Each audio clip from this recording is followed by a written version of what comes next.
आज से दोस्त यहाँ पे हम वर्ल्ड जियोग्राफी को पढ़ने वाले हैं। वर्ल्ड जियोग्राफी को स्टार्ट करेंगे।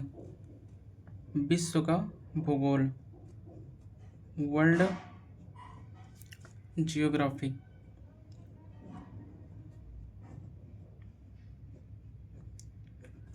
आज से हमारा जो टॉपिक है वो विश्व का भूगोल है।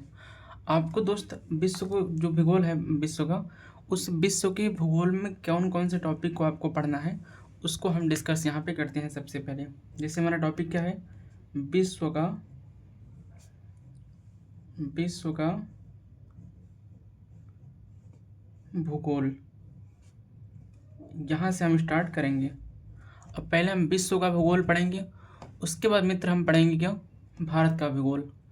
विश्व का भूगोल पढ़ने से पहले आप लोग पूछेंगे कि किस किस एग्जाम में ये टॉपिक हमारे महत्वपूर्ण रहेंगे। आप लोगों को दिख तो एकदम क्लियर रहा है ना, ठीक है। तो देखना, जो हमारा विश्व का भूगोल है आपका, वो कोई भी वनडे एग्जाम है, चाहे वो प्री का हो या मेंस का हो, जिस भी टॉपिक को हम डिस्कस करेंगे वो हर एक एग्ज़ाम के लिए महत्वपूर्ण होगा। आपको करना क्या है, बस अच्छे से नोट्स बनाना है और उसको बार बार रिवाइज करना है, सफिशिएंट रहेगा मित्र। सबसे पहले देखना, इसमें हमको जो टॉपिक मेन पढ़ने हैं, हमारा पहला टॉपिक इसमें रहेगा। सबसे पहले इसमें हम ब्रह्मांड को पढ़ेंगे। तो मेरा पहला टॉपिक क्या रहेगा, यूनिवर्स। पहले हम ब्रह्मांड को पढ़ेंगे। सबसे पहले ब्रह्मांड को पढ़ेंगे, यूनिवर्स को पढ़ेंगे दोस्त। इसके बाद हम पृथ्वी की जो आंतरिक संरचना है उसको पढ़ेंगे। क्या पढ़ेंगे, पृथ्वी की आंतरिक संरचना, आंतरिक संरचना, ये मेरा दूसरा टॉपिक रहेगा। इसके बाद फिर हम पढ़ेंगे जो हमारे रॉक्स होते हैं, चट्टान, उनको मैं पढ़ने वाला हूँ यहाँ पे। तो क्या पढ़ेंगे, चट्टान। ये हमारा तीसरा टॉपिक रहेगा। एंड फोर्थ मेरा रहेगा, जो आप सबको पता है, अक्षांश और देशांतर, जो बहुत ही इम्पोर्टेंट होता है। तो मेरा चौथा टॉपिक रहेगा अक्षांश, इसके साथ साथ हमारा देशांतर भी रहेगा, देशांतर, लेटीट्यूड लॉन्गिट्यूड। इसके बाद फिर दोस्त हम पढ़ेंगे जो हमारा वोल्केनो होता है। पांचवा टॉपिक क्या रहेगा, वोल्केनो। इसको क्या बोलते हैं, ज्वालामुखी, ज्वालामुखी। बहुत ही अच्छे से आराम से हम लोगों को पढ़ना है। बहुत लॉन्ग हम वीडियो नहीं करेंगे, 20 से 25 मिनट का हमारा वीडियो रहेगा और एक एक टॉपिक को दोस्त यहाँ पे हम देखेंगे। तो हमारा टॉपिक पहला मित्र क्या हो गया, ब्रह्मांड। उसके बाद पृथ्वी की आंतरिक संरचना। आफ्टर देन हम रॉक्स पढ़ेंगे, चट्टान, फिर लॉन्गिट्यूड, लेटीट्यूड, उसके बाद फिर रॉक्स, सॉरी वोल्केनो, जो हमारा क्या होता है, ज्वालामुखी। आगे बढ़ेंगे तो ज्वालामुखी के बाद हम पवन पढ़ेंगे। क्या, जो हमारा विंड होता है, तो पवनों को हम पढ़ देंगे, पवन। इसके बाद फिर हम पढ़ देंगे 7वें नंबर पे जलधारा, जलधारा। फिर हम पढ़ लेंगे दोस्त, दिख तो रहा है क्लियर ना, 8वां, जो हमारी ट्राइब्स होती हैं, जनजातियाँ, जनजातियाँ,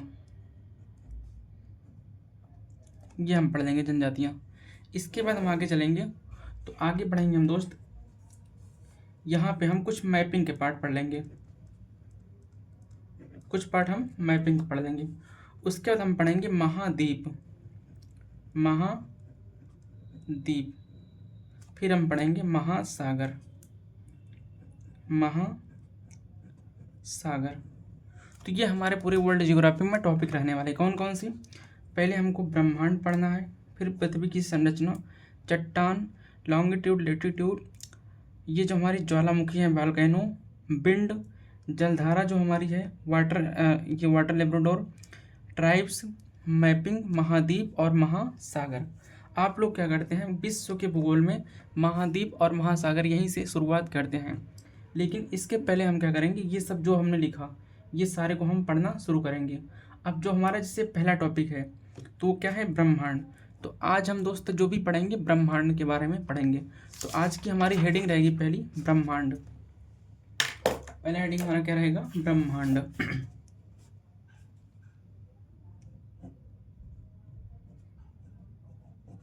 ये हमारा आज का हेडिंग है, ब्रह्मांड। अगर इसको इंग्लिश की बात करें तो इसको अंग्रेजी में बोलते हैं द यूनिवर्स। यूनिवर्स। अब आप बोलेंगे भैया द क्यों लगाएं, तो किसी दिन हम इंग्लिश का टॉपिक जब लेंगे वहाँ पे आर्टिकल के बारे में आप लोगों को बताएंगे, तो वहाँ पे हम बता देंगे कि द क्यों लगाएं, कहाँ ए एन कहाँ द लगाते हैं। तो दोस्त हमारा आज का टॉपिक क्या है, ब्रह्मांड। पहला टॉपिक ब्रह्मांड। अब हम ब्रह्मांड से पढ़ना शुरू करते हैं। सबसे पहले आप सभी को याद रखना है कि ब्रह्मांड होता क्या है। तो इसकी परिभाषा आप पूछेंगे भैया ब्रह्मांड की परिभाषा क्या होती है, तो हम इसकी परिभाषा लिख देते हैं। ब्रह्मांड की परिभाषा। ब्रह्मांड की परिभाषा देखना, जो भी हमारा उपग्रह होता है, क्या होता है, उपग्रह या ग्रह कह दें हम, या फिर हम तारे बोल दें, स्टार्स, प्लैनेट, या हम सौर मंडल बोल दें, क्या बोल दें, सौर मंडल, तथा उपग्रह, ग्रह, तारे, सौरमंडल तथा आकाश गंगा, क्या, आकाश गंगाओं का ये जो सब समूह होता है दोस्त, इसी को क्या बोलते हैं, हम ब्रह्मांड बोलते हैं। अगर यहाँ पे आप लोग थोड़ा सा लिखना चाहें तो एग्जाम्पल लिख सकते हैं। जैसे हमने एग्जाम्पल लिख दिया, चंद्रमा, क्या, चंद्रमा, पृथ्वी, सूर्य। तो सूर्य क्या है, एक तारा है, पृथ्वी एक ग्रह है, और चंद्रमा क्या है, उपग्रह है। तो दोस्त हम सिंपल सा बोल सकते हैं कि उपग्रह, ग्रह, तारे, सौरमंडल तथा आकाश गंगाओं का ये जो सम्मिलित रूप से समूह होता है, उसी को हम क्या बोलते हैं, ब्रह्मांड बोलते हैं। तो आप लोग क्या बोलेंगे, ब्रह्मांड उपग्रह, ग्रह, तारे, सौरमंडल तथा आकाश गंगाओं का सम्मिलित जो समूह होगा उसी को हम क्या बोलेंगे भैया, तो ब्रह्मांड बोल देंगे। आगे देखना, ब्रह्मांड की अवधारणा कैसे हुई, तो हम क्या टॉपिक डालेंगे अगला, ब्रह्मांड की अवधारणा। ब्रह्मांड की अवधारणा,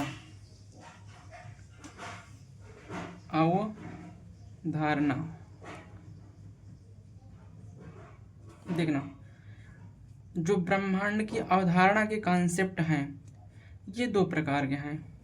कितने प्रकार के, तो दो प्रकार के। इसका जो पहला टाइप है उसको जियोसेंट्रिक बोलते हैं। क्या बोलते हैं, जियो सेंट्रिक बोलते हैं। और आप सभी को पता है दोस्त कि जियो हम पृथ्वी को मानते हैं, क्या बोलते हैं, जियो पृथ्वी को। और इसकी जो दूसरी अवधारणा है उसको बोलते हैं मित्र हेलियोसेंट्रिक। क्या बोलते हैं,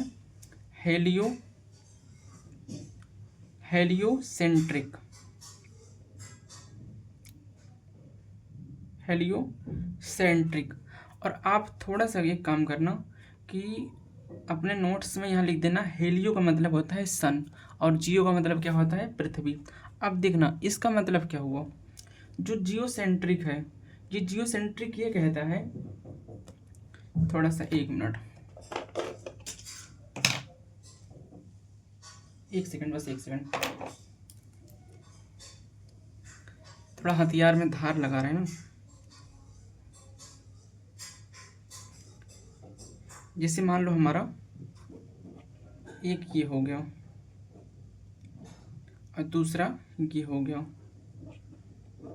इस प्रकार से। आई थिंक आप लोगों को दिख रहा होगा, ये तो हो गया। ये मान लो मेरा क्या है, ब्रह्मांड है, हमने इसको ब्रह्मांड का नाम दे दिया। क्या दिया, तो हमने कहा कि ये क्या है, ये ब्रह्मांड है, और ये भी हमारा क्या है, तो ये भी हमारा ब्रह्मांड है। यहाँ पे हम बना दिए अर्थ, और यहाँ पे हम क्या बना दिए, सन। हमने कहा कि ब्रह्मांड के केंद्र में अगर पृथ्वी है तो उसको क्या बोलते हैं, जियोसेंट्रिक अवधारणा। अब बोलोगे भैया इसको दिया किसने, तो देने वाला जो था, देने वाला टॉलमी का नाम आप लोगों ने सुना होगा, टॉलमी ने दिया। किसने दिया, टॉलमी ने। और एक हमारा वैज्ञानिक हुआ करता था कॉपरनिकस, क्या था, कॉपरनिकस। इसने कहा भैया कि ब्रह्मांड के जो केंद्र है उसमें क्या है, सन है। और टॉलमी ने क्या बताया कि ब्रह्मांड के केंद्र में पृथ्वी है। तो यही हमारी ब्रह्मांड की अवधारणा हो गई। कोई पूछे ब्रह्मांड की अवधारणा कितनी है और ब्रह्मांड की अवधारणा के कॉन्सेप्ट कितने हैं, तो आप बोलेंगे दो, पहला जियोसेंट्रिक, दूसरा हेलियोसेंट्रिक। अगर प्रश्न ये पूछा कि हेलियोसेंट्रिक अवधारणा का कॉन्सेप्ट किसने दिया था, तो आप बता देंगे कॉपरनिकस ने। कोई पूछा कि जियोसेंट्रिक की अवधारणा का कॉन्सेप्ट किसने दिया था, टॉलमी ने। इसमें बताया क्या कि ब्रह्मांड के केंद्र में पृथ्वी है। इसमें बताया क्या कि ब्रह्मांड के केंद्र में क्या है, सन है। आगे हम बढ़ते हैं दोस्त। तो एक आता है हमारा बहुत ही इम्पोर्टेंट, आप लोग कहीं न कहीं सुने भी होंगे, उसका नाम बिग बैंग, क्या बोलते हैं, बिग बैंग थ्योरी। बिग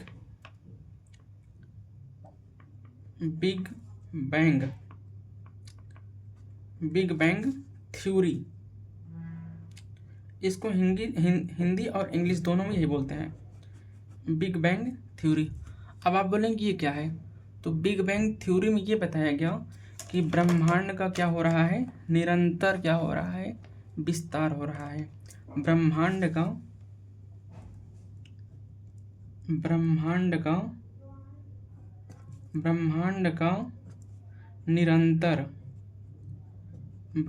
का निरंतर विस्तार ही क्या है, बिग बैंग थ्योरी है। इसके जो प्रतिपादक,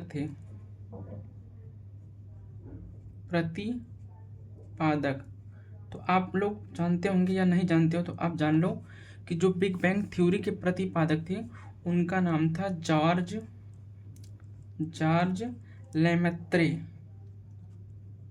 लेमेत्रे। तो कोई पूछे कि बिग बैंग थ्योरी क्या होती है, बता देना भैया ब्रह्मांड का लगातार विस्तार ही क्या है, बिग बैंग थ्योरी है। इसमें इसके प्रतिपादक कौन है, तो जॉर्ज लेमेत्रे इसके प्रतिपादक हैं। अब ब्रह्मांड कैसा क्या है, तो थोड़ा सा आप लोग ध्यान रखना। जैसे हमने लिखा ब्रह्मांड, हमने बताया ना कि तारे, उपग्रह, सौरमंडल, ये सब क्या है, उसके सम्मिलित रूप हैं। तो सबसे बड़ा हमारा क्या हो गया, ब्रह्मांड। क्या हो गया, ब्रह्मांड। फिर ब्रह्मांड के बाद हमारा क्या आएगा, आकाश गंगा। क्या आएगा, आकाश गंगा का समूह आएगा। इसके बाद फिर क्या आएगा, तो इसके बाद आएगा असंख्य तारे। क्या आएंगे, असंख्य तारे।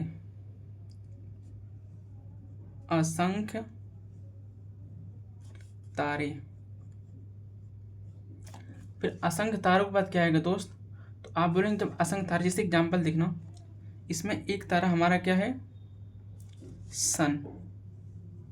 तो इस प्रकार से आकाश गंगा में न जाने कितने असंख्य तारे हैं। जैसे एग्जाम्पल हमने लिखा सन, तो सूर्य के बराबर ब्रह्मांड में, हमारे ये जो है आकाश गंगा में असंख्य तारे हैं। फिर इसके बाद क्या आएगा, असंख्य तारों के बाद फिर आएगा हमारा क्या, ग्रह, जिसको हम प्लैनेट बोलते हैं। क्या आएगा, ग्रह। अब ग्रह में जैसे हम एग्जाम्पल लिख सकते हैं, अर्थ हमारा क्या है, पृथ्वी एक ग्रह है। उसके बाद फिर क्या आएगा हमारा, अब जब ग्रह आ गया तो ग्रह पे हमारा क्या आएगा, रसगुल्ला। क्या आएगा, रसगुल्ला। जैसे तो तुम हमारे क्या हो, ग्रह के उपग्रह हो ना, तो तुम सब क्या हो, हमारे रसगुल्ला। तो इस प्रकार से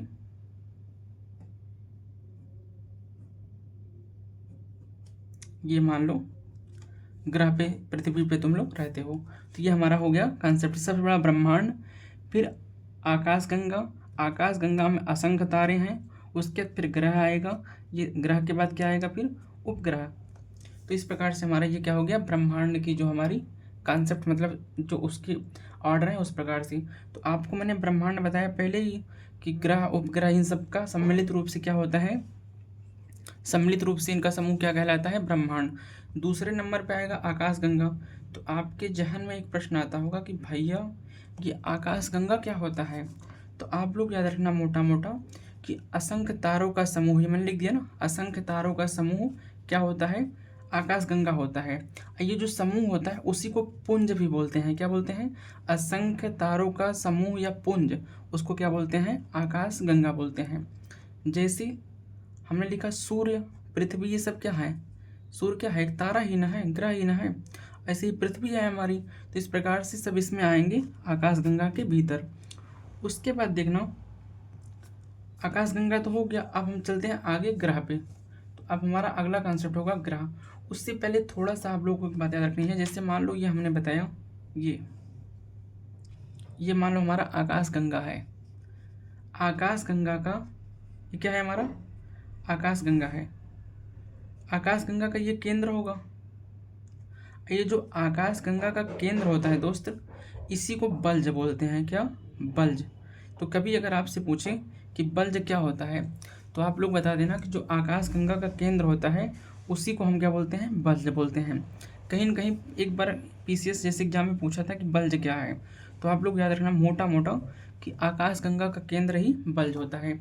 आगे बढ़ते हैं, अगर हम आगे थोड़ा सा चलें तो अब हमारी हेडिंग होगी अगला क्या, तारों। अब हम ये ग्रह तो पढ़ लिए कि ब्रह्मांड पढ़ लिए, आकाशगंगा पढ़ लिए। अब बात आती है तारे। तो आप पूछेंगे तारे क्या होते हैं। तो अगली हेडिंग हमारी होगी दोस्त तारा। क्या, तारा, स्टार्स जिसको बोलते हैं, स्टार्स। अब देखना, आप पूछेंगे भैया कि स्टार्स क्या होता है। तो स्टार्स वह होता है, वह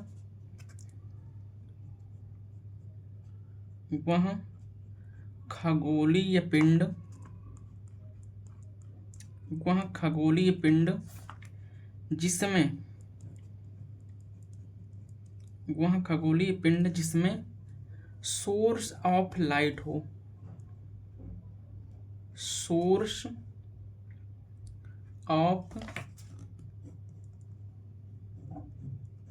लाइट हो, मतलब जिसका स्वयं का प्रकाश का स्रोत हो, उसी को हम तारा बोलते हैं। जो स्वयं का, जिसकी स्वयं की प्रकाश हो, ऊर्जा हो। जैसे एग्जाम्पल मैंने लिखा सन।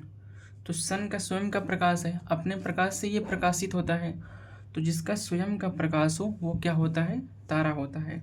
अब आप बोलेंगे भैया आपने ब्रह्मांड बता दिया, आपने आकाशगंगा बता दिया, आपने तारा बता दिया, मज़ा ही आ जाएगा अगर आप बता देंगे कि भैया प्लैनेट क्या होता है।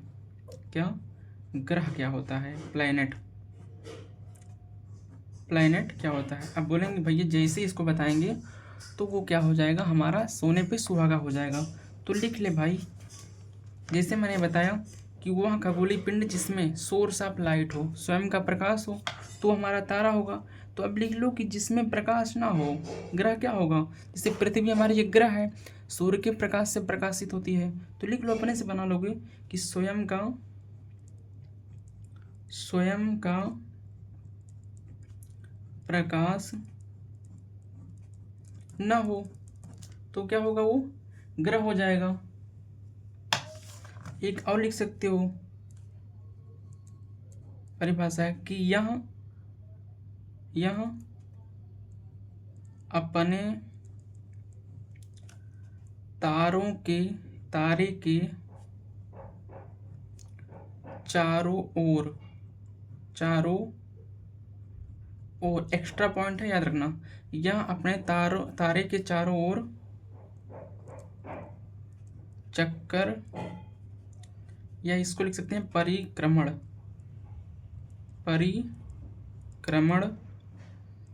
करती है। जैसे आप सबको पता है कि पृथ्वी क्या करती है, सूर्य का परिक्रमण करती है। अगर एग्जाम्पल लिखना चाहो तो लिख लो अर्थ। अब देखना, एक हम छोटा सा एक नोट्स अगर आप लोग लिखा दें तो यहाँ पे नोट्स एक लिखना, छोटा सा नोट्स।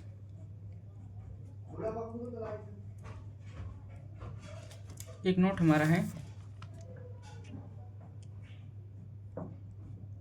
सूर्य के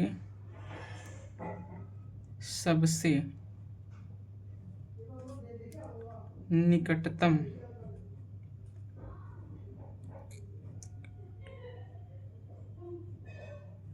सूर्य की सबसे निकटतम तारा, तो क्या बोलोगे आप? Proxima Centauri. इसको याद रखना, कभी पूछ लिया अगर कि सूर्य का सबसे निकटतम तारा कौन सा है, तो वो प्रॉक्सिमा सेंचुरी है। ये हमारा हो गया ब्रह्मांड पूरा। हमने बताया ब्रह्मांड में क्या क्या है। तो सबसे पहले ब्रह्मांड में आकाशगंगा मैंने आपको बता दिया, फिर तारा बता दिया, फिर हमने आपको ग्रह बता दिया। अब आ जाओ हम सौरमंडल को पढ़ना स्टार्ट करते हैं। तो क्या हमने बताया था ना, ब्रह्मांड में क्या क्या है, उपग्रह हैं, ग्रह हैं, तारे हैं, सौरमंडल है, आकाशगंगा है, सब पढ़ लिया। अब हमारी हेडिंग क्या होगी, तो सौरमंडल। तो यहाँ पे हेडिंग लगाओ सौरमंडल। क्या? सौर मंडल, इसी को हम बोलते हैं सोलर सिस्टम।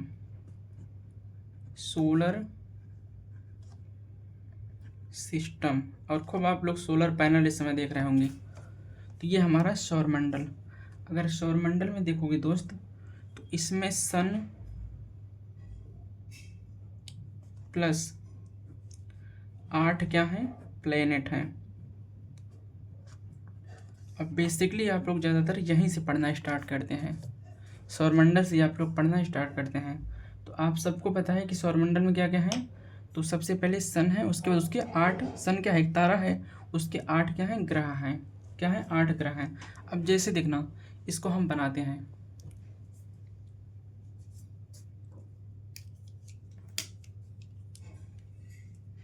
जैसे मान लो ये मैंने बना दिया सन।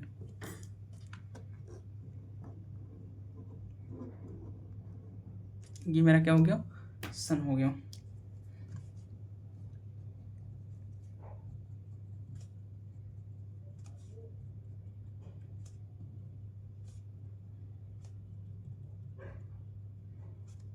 ये क्या बना दिया मैंने, सन। अब देखना, इसके जस्ट बगल में क्या है, तो यहाँ पे हमारा बुध है। उसके बाद शुक्र है, ये थोड़ा गोला रहेगा सर्किल में सब। फिर हमारी पृथ्वी आएगी,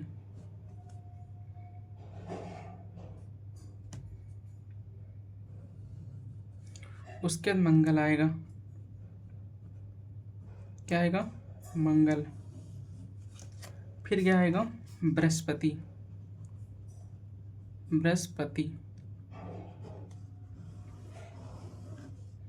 फिर क्या आएगा बृहस्पति के बाद, तो इधर आप देखेंगे बृहस्पति के बाद, अगर उधर ना दिख रहा हो, थोड़ा सा कोशिश करना, यहाँ बनाते हैं शनि। फिर क्या आएगा, अरुण, उसके बाद वरुण। आई थिंक आपको एकदम क्लियर सब दिख रहा होगा। सबसे पहले सन, उसके बाद बुध, शुक्र, पृथ्वी, मंगल, बृहस्पति, शनि, अरुण, वरुण। 1 2 3 4 5 6 7 8, ये 8 के 8 पूरा हो गए। इसको आप सबको पता है मरकरी बोलते हैं, इसको वेनस बोलते हैं, अर्थ बोलते हैं, मार्स बोलते हैं, जुपिटर बोलते हैं, सैटर्न बोलते हैं, यूरेनस बोलते हैं, और इसको नेपच्यून बोलते हैं। इंग्लिश में लिख लेना। अब देखना, 1 2 3 4, ये 4 की यहाँ ऐसे आप बना दीजिए, ये इस प्रकार से ऐसे। इन चारों को अंदर जो है, मंगल से पहले बुध, शुक्र, पृथ्वी, मंगल, इन चारों को इनर प्लेनेट बोलते हैं, आंतरिक ग्रह। और 1 2 3 4, बृहस्पति, शनि, अरुण, वरुण, इन चारों को आउटर प्लेनेट बोलते हैं, वो बाह्य ग्रह। क्या बोलते हैं, इसको आंतरिक ग्रह बोलते हैं, और इसको बाह्य ग्रह। इसको पार्सियन भी बोलते हैं। क्या बोलते हैं, इनको पार्सियन भी बोलते हैं। क्या, पार्थिव भी बोलते हैं, पार्सियन या पार्थिव ग्रह। इसको जोबियन भी बोलते हैं। इन चारों क्या बोलते हैं, इन चारों को जोबियन। जोवियन या बाह्य ग्रह। तो ये हो गया हमारा। अब देखना, अगर आपसे ये प्रश्न पूछे कि सबसे छोटा ग्रह, देखना मैंने ऐसे नहीं मैप बना दिया है, ये जो भी मैंने बनाया है, डिजाइनिंग की है, ऐसे नहीं। अगर इन सब में देखेंगे तो सबसे छोटा ग्रह कौन सा है? बुध है। सबसे बड़ा कौन सा है? बृहस्पति है। सूर्य के सबसे नज़दीक कौन सा है? बुध है। सूर्य से सबसे दूर कौन सा है? तो वरुण है। तो इस प्रकार से हमारे 8 ये प्लैनेट हो गए सौरमंडल में, और उनके क्या हो गए? तो ये 8 हो गया, ये हमारा सन हो गया, उनके 8 क्या हो गए? ग्रह हो गए। क्या हो गए? ग्रह हो गए। उसके बाद देखना, अब जैसे हम एक एक पढ़ेंगे, यहाँ पे सन क्या होता है, बुध क्या होता है, शुक्र क्या होता है, इन सबको हम कल के टॉपिक में पढ़ेंगे, एक एक को सबको पढ़ेंगे। थोड़ी सी एक बात और याद रखना कि जो हमारा शनि होता है, इसको रिंग वलय बोलते हैं। क्या? रिंग वलय बोलते हैं। ये ऐसे, इसके चारों ओर क्या है? रिंग है, ऐसे ऐसे, इसको रिंग वलय बोलते हैं। और देखना, अगर आपसे पूछे लाल ग्रह, तो मंगल को लाल ग्रह बोलते हैं। पृथ्वी का बहन किसको बोलते हैं? तो शुक्र को पृथ्वी का जुड़वा बहन बोलते हैं। अगर भोर का तारा, सांझ का तारा या सबसे गर्म ग्रह की बात करें तो वो हमारा शुक्र हो गया। शुक्र हमारा भोर का तारा भी है, सांझ का तारा भी है, और सबसे गर्म ग्रह भी है। मंगल हमारा लाल ग्रह है। पृथ्वी की बहन शुक्र है। सबसे नज़दीक सूर्य के बुध, सबसे छोटा बुध, सबसे बड़ा जुपिटर। तो इस प्रकार से दोस्त, अब एक एक को कल हम सन पढ़ेंगे, फिर ऐसे करके सारे आगे पढ़ेंगे। दोस्त यहाँ तक समझ में आया है तो प्लीज़ वीडियो को लाइक करना, शेयर करना और चैनल को सब्सक्राइब करना। Thank you so much, love you all, जय हिंद।